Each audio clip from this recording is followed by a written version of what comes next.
friends, welcome to our chapter reading for today. We are still reading 8 class pets plus 1 squirrel divided by 1 dog equals chaos.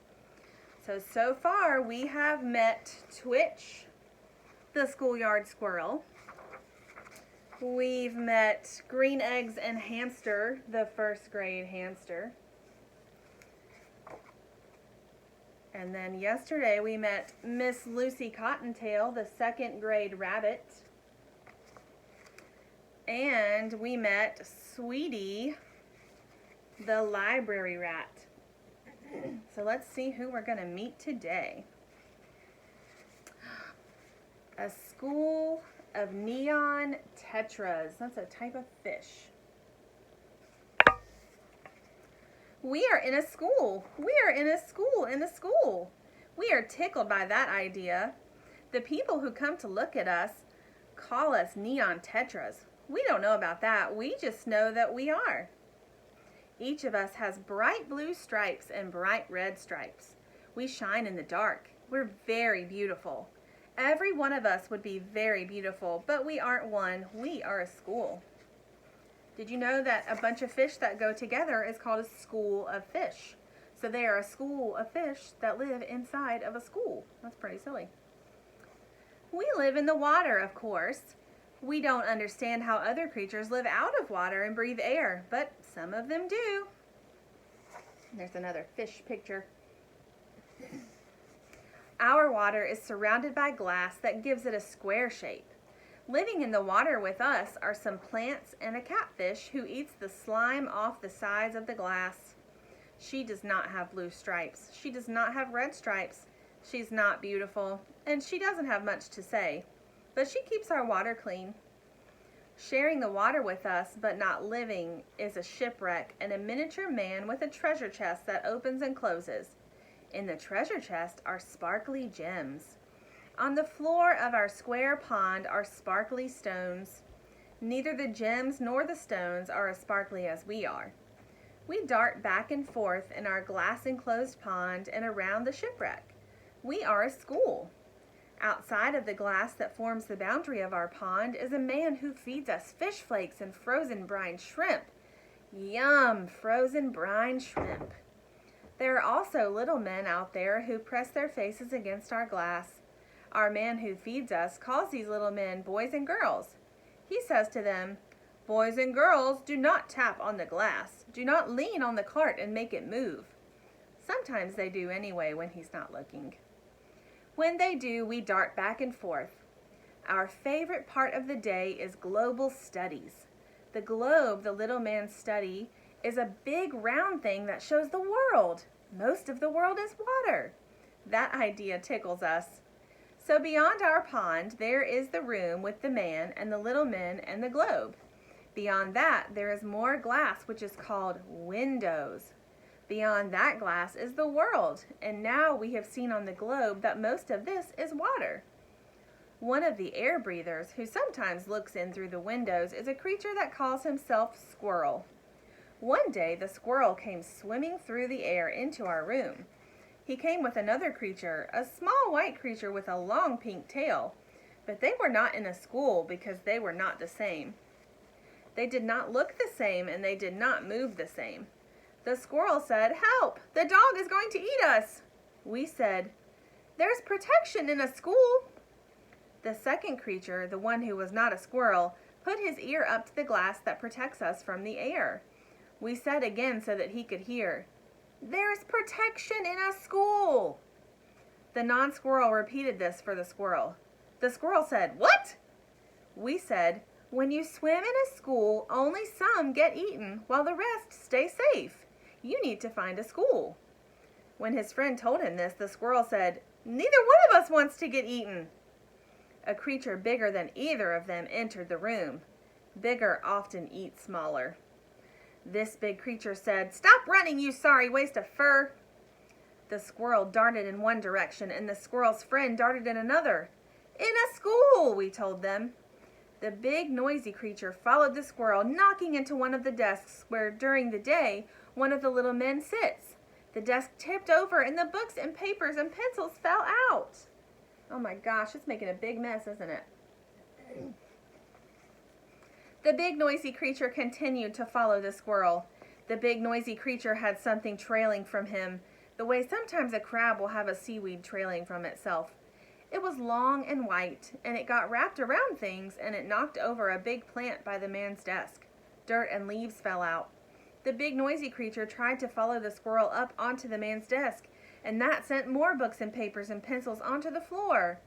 A picture of the man's family fell as well, and his souvenir mug from Marineland, which looks like a wondrous place. The squirrel went up the stand that holds the globe, but then he stepped onto the globe. The globe was spun. The squirrel spun. The squirrel flew through the air and landed on the big noisy creature's head. The big noisy creature was so startled he made his own water right there on the floor. The squirrel and his friend darted out the door. "In a school!" we called after them. The big noisy creature followed them, but the long white thing that was not seaweed must have gotten wrapped up around the cart that makes our pond move, the cart that the little men are not supposed to lean on. We began to move, dragged along by the noisy creature. Our pond swayed and bumped behind him as he ran. We continued to swim, safe, in a school, in a school. Lenore, the 4th grade Parrot. Hola! That's one of my favorite words because I come from Puerto Rico, and that's how people there say hello. The Spanish for please is por favor, and thank you is gracias. Those 3 words cover a variety of situations. Another of my favorite words is nevermore because that's a refrain in a poem called The Raven. A refrain is a word you say over and over. I like to say words over and over. But I don't like to say, "Polly wants a cracker?" I don't know why some people think I should. My name isn't even Polly. My name is Lenore, and it comes from that same raven poem. But I'm not a raven. I'm a blue and gold macaw, which is a kind of parrot. Luckily, I love poetry. My owner, her name is Rosa da Silva, says that since we both came from Puerto Rico, poetry is in our blood, along with our accents, I guess. Here is a poem I've been working on. Sitting in the trees, I sometimes sneeze, as loud as you please. With a beak as big as mine, you need to draw the line, or a sneeze will rattle your knees. Okay, I'm still working on it. Some of those 4th graders, believe me, their poems aren't any better. Good poetry or bad, I like being in the school with Rosa and the kids. When Rosa first got me, she'd leave me home when she went to school to teach. All day long, nobody else was there. Mr. Da Silva works in a bank. The Da Silva kids go to their own schools. Being alone made me crazy. I started to pluck my feathers. That made Rosa crazy. She was like, "Eek! I'm going to end up with a bald bird." Now she brings me to the classroom where she teaches. The kids there call her Miss Da Silva instead of Rosa. When we're in school, I have to remember to call her Miss Da Silva too. Such a chore, not Rosa, por favor. It's Miss Da Silva in school. That's the rule if I want to be cool. This is hard to remember. I also have to remember there are other words I am not supposed to say in school either. I think school has too many rules. Sometimes if Rosa and her family have gone someplace and stay out late, she'll leave me here in the classroom overnight. That's okay, I don't mind, once in a while. That's how I got to meet the squirrel. This is what happened. One day, the squirrel, he comes running in. I've seen him before, but I don't know his name. And he's got this big, ugly dog chasing him. And the dog's got a fish tank on a rolling cart chasing him. The squirrel, he can't fly, but he knows up is safer than down. He goes running up the stand that holds my cage, then he sits on top and yells down to the dog, "You're ugly, and your mother has fleas." I don't know about the mama with the fleas, but I think to myself, surely this dog can't argue about ugly. Senor Dog, he's jumping in the air, trying to tip the cage over, and he goes, "Yeah, you rodent, you come down here and say that." The water in the fish tank is going slosh, slosh. "Whoa, chicos," I tell them. "Careful of the innocent bystander." There's a little rat too, but Senor Dog isn't interested in him, just the squirrel. The rat crawls up to the squirrel. I'll get help so there's more of us, like the fish said. The dog keeps barking, so I start squawking. The squirrel is making my cage sway like the boat that brought me here. I say to the squirrel, you ever hear the term seasick? Next thing I know, the cat comes running back in with a hamster and a rabbit. It's like a convention of small animals, plus fish. But the dog, he ignores them all and keeps yapping at the squirrel. And those small mammal guys, they don't know what to do. They're just running around in circles. The rat squeaks, somebody do something. The hamster's trying to count how many of them are there, but every time somebody moves, he loses track and has to start all over. The rabbit is full of useless advice. She's all like, don't let him get you.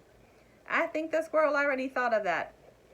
The fish look like they're beginning to get seasick too. Then, wham, bam, that clumsy dog knocks my cage down. My feathers are ruffled, but I don't get hurt because I land on a pile of papier-mâché fruits and vegetables, the kinds the kids have been making for some sort of art contest. Sorry, the squirrel says to me as he dashes for the door. But the dog is so rude. He's so rude he never says a word of apology. He's just all, get back here, you squirrel. There's a picture of the rat screaming, saying, ah!